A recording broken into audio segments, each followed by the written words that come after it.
There are many moving stories about loyalty in the world, about dogs that waited for their owners for years, about cats that crossed hundreds of kilometers to find their home. But this story is about an elephant who never forgot. Its hero is a man named George Williams.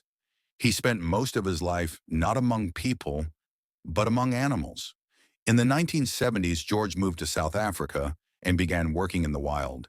At first, as a volunteer, then as a caretaker, and eventually as the head coordinator at one of the region's largest wildlife reserves.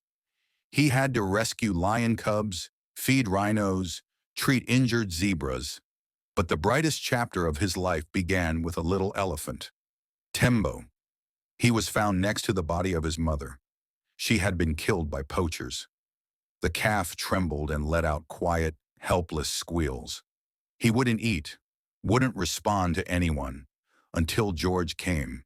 He was the first to approach without fear, the first to speak to Tembo as if to a child, and he spent the whole night by his side.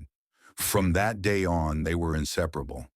Tembo grew, gained weight and strength, but in his heart, he remained the same little calf that had once trusted a human.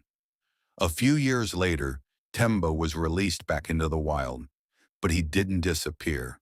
Every year on the same day, he returned to the camp. He would stand silently by George's house, and after a few hours, vanish into the forest again. More than 15 years passed.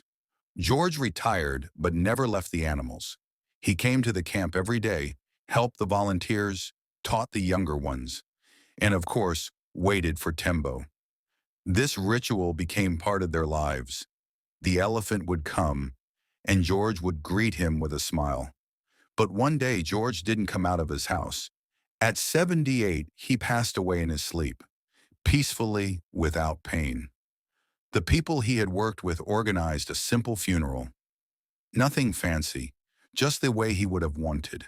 He was buried near the camp, beneath a great baobab tree.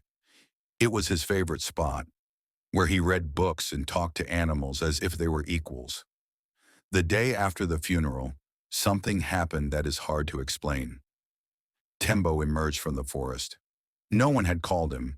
No one had informed him.